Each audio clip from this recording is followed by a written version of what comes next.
이 아침 우리에게 주시는 하나님의 말씀 이사야서 47장입니다. 한 절씩 교독하겠습니다. 처녀딸 바벨론이여 내려와서 티끌에 앉으라. 딸 갈대하여 보좌가 없어졌으니 땅에 앉으라. 내가 다시는 곱고 아리따다 일컬음을 받지 못할 것임이라.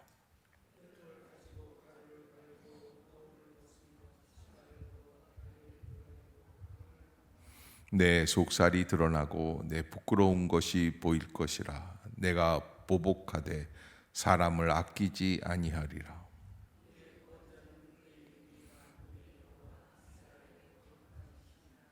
딸 갈대하여 잠잠히 앉으라. 흑암으로 들어가라. 내가 다시는 여러 왕국의 여주인이라 일컬음을 받지 못하리라.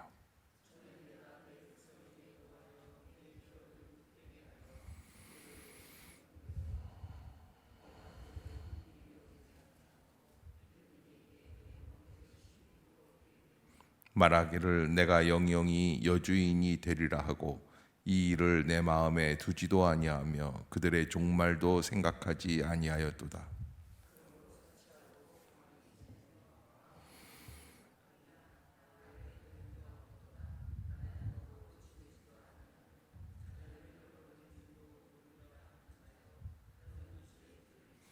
한날에 갑자기 자녀를 잃으며 과부가 되는 이 두 가지 일이 내게 임할 것이라. 내가 무수한 주술과 많은 주문을 빌릴지라도 이 일이 온전히 내게 임하리라.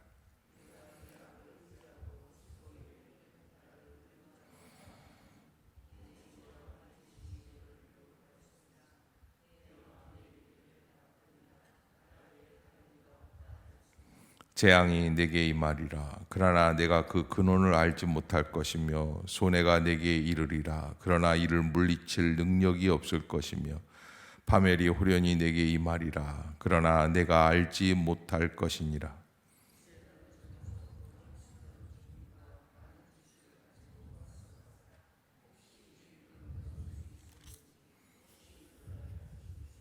내가 많은 계략으로 말미암아 피곤하게 되었도다. 하늘을 살피는 자와 별을 보는 자와 초하룻날에 예고하는 자들에게 일어나 내게 임할 그 일에서 너를 구원하게 하여 보라.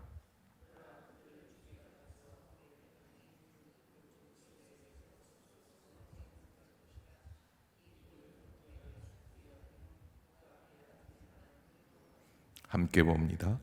내가 같이 힘쓰던 자들이 내게 이같이 되리니 어려서부터 너와 함께 장사하던 자들이 각기 제 길로 흩어지고 너를 구원할 자가 없으리라. 아멘. 할렐루야. 이 아침 죄전을 찾으신 여러분들에게 하나님의 은혜와 평강이 함께 하시기를 축원합니다. 오늘 47장 바벨론에 대한 하나님의 심판에 대해서 다시 한번 좀 더 디테일하게 묘사하고 계시는 그런 부분이다라고 하는 것이고요. 또 바벨론이 이렇게 멸망할 수밖에 없었던 근본적인 이유는 무엇인가에 대해서도 말씀을 하고 있습니다. 먼저 1절부터 3절까지 보면은 바벨론이 수치를 드러내며 이렇게 멸망길에 들어가게 되었다라고 하는 것인데, 사람은 잘 될 때는 참 그렇게 좀 저렇게 잘 될 수가 있을까라고 하는 그런 일이 있을 만큼 잘 되죠. 그러다가 갑자기 인생에 있어서 추락이라고 하는 것을 경험하게 됩니다. 떨어지는 거예요. 그래서 바벨론이라는 나라가 정말 세계 열방의 가장 강대국인 것처럼 그렇게 하다가 갑자기 추락을 하기 시작을 하죠. 그래서 특별히 바벨론은 지금 멸망하게 되는 이유 중에 하나가 하나님이 택하신 이스라엘에 자비 없는 심판을 베풀었다는 거예요. 사실 하나님께서 심판을 하라고 바벨론에게 힘을 키워주신 거는 맞아요. 그러나 그 심판의 힘을 받았을 때 그 바벨론이 교만하게 자비 없는, 그런 사랑 없는 그런 심판을 행하게 되었다는 거예요. 그래서 하나님이 택한 백성들을 심판하는 그런 역사들을 볼 때, 아하, 이 바벨론은 정말 자비 없는 심판을 자기들도 당하게 될 것이다 라고 하는 것을 예견하게 되는 것이죠. 1절에 보면 처녀딸 바벨론이여 내려와서 티끌에 앉으라. 그러니까는 이제 모든 좋은 시절이 다 끝나면은 어떻게 해야 합니까? 티끌에 와서 앉아야 돼. 재난을 당했을 때, 전쟁이 났을 때, 부모님을 잃어버렸을 때, 갑자기 누가 죽었을 때, 뭐 이런 때에 사람들은 머리를 풀고, 우리나라도 소복을 입고 울고 그러지 않았습니까? 바벨론 또 이 중동 지방의 사람들은 티끌에 앉는 거예요. 재 위에 앉는 거예요. 그리고 재를 머리에 뒤집어 쓰면서 우는 거예요. 딸 갈대아여, 갈대아라고 하는 이 이름은 바벨론의 다른 이름입니다. 보좌가 없어졌다 그래. 보좌가 없어졌다. 지금까지 세계를 호통하면서 통치하던 그 왕의 보좌가 없어진다는 거예요. 그러니까 여러분, 내가 앉고 있는 이 자리가 영원할 것 같고 내가 누리고 있는 권력이 영원할 것 같다고 하지만은, 그러나 그 앉아 있는 보좌가 어떻게 됩니까? 없어지는 날이 와요. 그것을 알아야지 돼요. 땅에 앉으라. 그러니까 보좌가 없어졌으니까 어떻게 해요? 맨 땅에 앉아야지 돼요. 내가 다시는 곱고 아리답다 일컬음을 받지 못할 것이다. 이것이 바벨론의 앞으로 다가오는 운명적인 그런 모습이다라고 하는 것을 말을 하고, 맷돌을 가지고 가루를 갈고 너울을 벗고 치마를 걷어 다리를 드러내고 강을 건너라라는 것은 그저 옛날 그 귀부인일 때는 강을 건널 때도 그냥 건너옵니까? 뭐 배를 타고 건너든지. 근데 이제는 뭐 거리낄 게 없어요. 다 망했으니까 아무렇게나 행동하라는 거예요. 그래서 수치를 드러내게 되어 있는 거예요.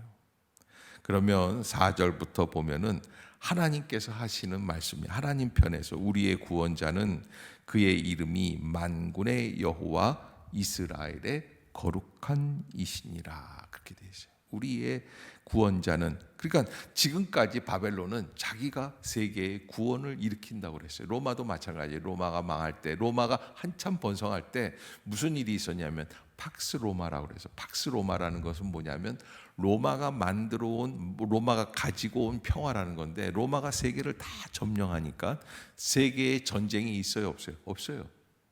전 세계가 로마에 굴복하는 거예요.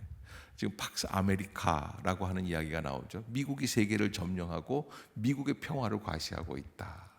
그런데 여러분, 그렇게 모든 세계를 점령하면 자기가 왕이 될 것 같은데, 근데 로마도 망하고 바벨론도 망한다는 거예요. 그런 의미에서 저는 뭐 거리낌이 없죠. 미국이나 중국도 언젠가는 망할 날이 있을 거예요. 저는 세계 인류, 초인류 탑 1위, 뭐 군사 이렇게 안 된 게 너무 감사해요. 그렇게 되면 끝나는 날이 다가오고 있다는 거예요. 뭐 FBI한테 이르든지 CIA한테 이르든지 아무튼 그렇게 그런 날이 온다는 거예요. 딱 보면은 알게끔 돼 있죠. 그래서 우리의 구원자는, 그래서 이사야 선지자는 다시 한번 분명하게 선포하고 있는데, 우리를 구원하실 분은 사람이 아니라는 거예요. 나라가 아니에요. 그의 이름이 만군의 여호와 이스라엘의 거룩한 이시다. 그것을 분명히 알아야 돼요. 강화문에서 가보면 좀 깜짝 놀란 게, 태극기만 들어있는 게 아니라 할머니 할아버지들이 뭘 들고 계시냐면 미국 국기를 들고 그렇게 행진을 하시더라고요. 그리고 미국 국가를 부르시고, 아니 여기 미국 땅도 아닌데 왜 그렇게 하실까? 저는 진보도 아니고 보수도 아니지만은, 그러나 그 행동하시는 거에 있어서 촛불을 드는 것도 저는 마땅치가 않지만, 그러나 미국 국가 국기를 들고 행진하면서 미국 국가를 부르는 건 더더군다나 조심해야지 돼요. 왜? 우리가 믿는 분은 누구예요? 오직 여호와 하나님 한 분뿐이신 줄로 믿습니다. 그분에게 집중할 수 있어야지 돼요. 그래서 우리의 구원자는 그의 이름이 만군의 여호와 이스라엘의 거룩한 이시다. 그러면서 딸 갈대아하여 잠잠히 앉으라. 갈대아라는 바벨론의 다른 이름이라고 그랬죠. 흑암으로 들어가라. 이제 그의 인생이 무엇으로 시작됩니까? 흑암 안에 들어가는 거예요. 굴 속으로 들어가는 거예요. 내가 다시는 여러 왕국의 여주인이라 일컬음을 받지 못하리라. 이제 망했다는 거죠. 7절에 보면 바벨론이 잘 나갈 때 어떻게 얘기했는가? 7절 시작. 말하기를 내가 영영이 여주인이 되리라 하고 이 일을 내 마음에 두지도 아니하며 그들의 종말도 생각하지 아니하였도다. 자, 여러분, 우리 동네 이 지역에서는 이런 바벨론의 멸망을 보고 두려워할 필요는 없어요. 제가 보장을 해요. 우리 정도는 아니에요. 근데 뭐 이런 거 있잖아요. 강남 불패 뭐 이러면서 이렇게 나오는 분들이 있잖아요. 제가 강남에 안 살기 때문에 하는 얘기예요. 언젠가는 뒤집어지는 날도 있을 것이라는 거예요. 그래서 여기 오늘 본문에 뭐라고 그러냐면 영영이 여주인이 되리라. 하나님의 속성 속에서 영영이 자기가 주인이 될 것처럼 하는 것을 못 봐주시는 속성이 있어요. 하나님의 성품, 하나님의 속성을 잘 알아야지. 내가 뭘 딱 잡고 내가 주인인 것처럼 느껴질 때가 있어요. 그때 조심해야지 돼. 내 힘으로 모든 걸 다 할 수 있구나. 그때 조심해야지 돼요. 영영이 여주인이 되리라 하고 이 일을 내 마음에 두지도 아니하며 그들의 종말도 생각하지 않아. 집에서도 가정에서나 직장에서나 마찬가지입니다. 내가 뭐 사장인데 아니요. 조심해야지 돼요. 그래서 바벨론이 어떻게 지냈느냐 8절에 보면 그러므로 사치하고 어떻게 지내요?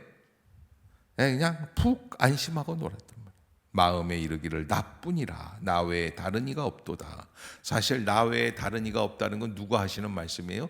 하나님이 하시는 말씀인데 바벨론이 그랬다는 거예요. 나는 과부로 지내지도 아니하며 자녀를 잃어버리는 일도 모르리라 하는 자여 너는 이제 들을지어다. 자기가 정말 이렇게 천하무적인 것 같지만 그렇게 망하게 된다는 거예요. 언제?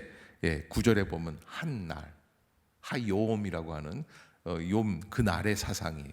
한날에 갑자기 자녀를 잃으며 과부가 되는 이 두 가지 일이 내게 임할 것이다. 남편도 잃어버리고 자녀도 잃어버릴 것이다. 더 나아가서 무수한 주술, 많은 주문을 바벨론은 별을 연구하기도 하고 많은 우상들을 숭배하기도 하고 또 벨이라고 하는 거, 느보라고 하는 거 신들을 숭배한다고 그러지 않았습니까? 그런 그들에게 주문을 외우고 했던 그런 모든 것들이 다 먹혀들지가 않는다는 거예요.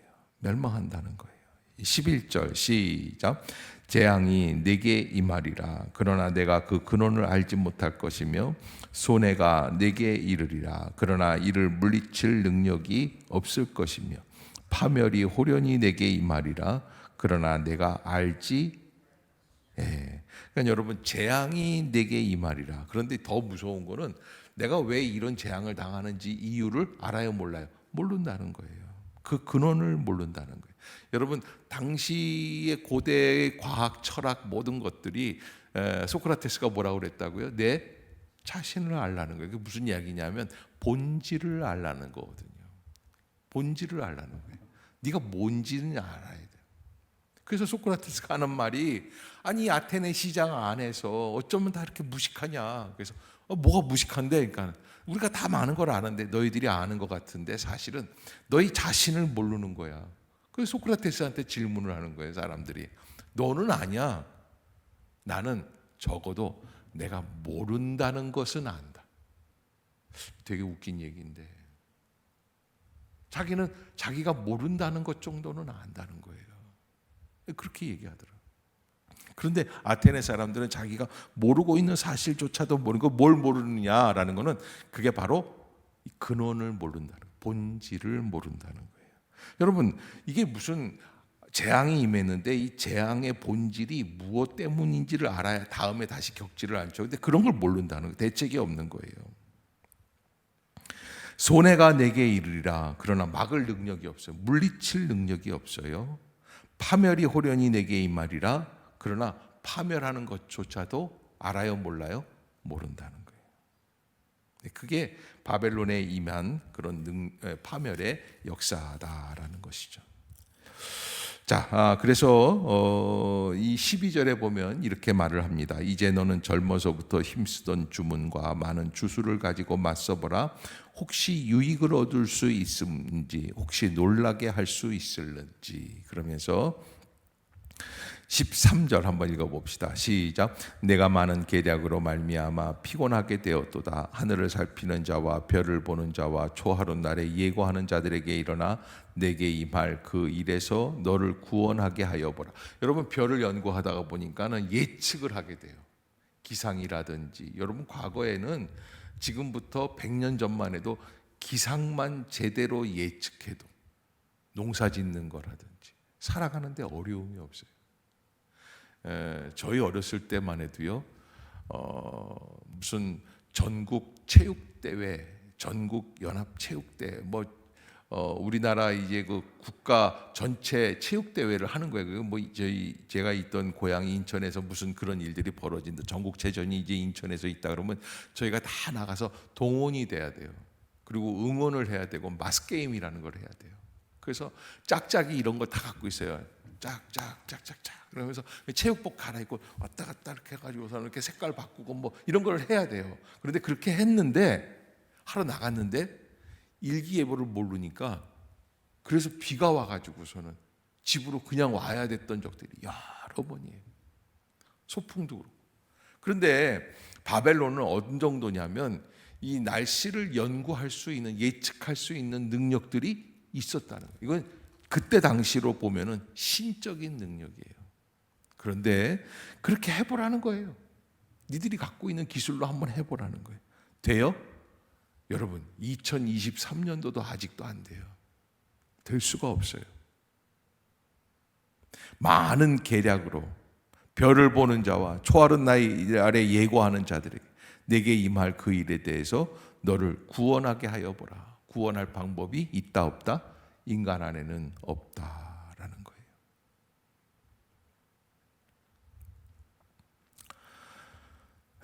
보라, 그들은 촉에 같아서 불에 타리니 그 불꽃의 세력에서 스스로 구원하지 못할 것이라. 이 불은 덮게 할 숯불이 아니요 그 앞에 앉을 만한 불도 아니라. 하나님이 심판하시는 이 진노의 심판은 두렵고 무서운 불덩어리, 완전히 태워버려요. 그래서 하나님 앞에 아무도 함부로 나설 수가 없다는 거예요. 15절 같이 읽고 마칩시다. 시작. 내가 같이 힘쓰던 자들이 내게 이같이 되리니 어려서부터 너와 함께 장사하던 자들이 각기 제 길로 흩어지고 너를 없으리라. 아멘. 기도하겠습니다.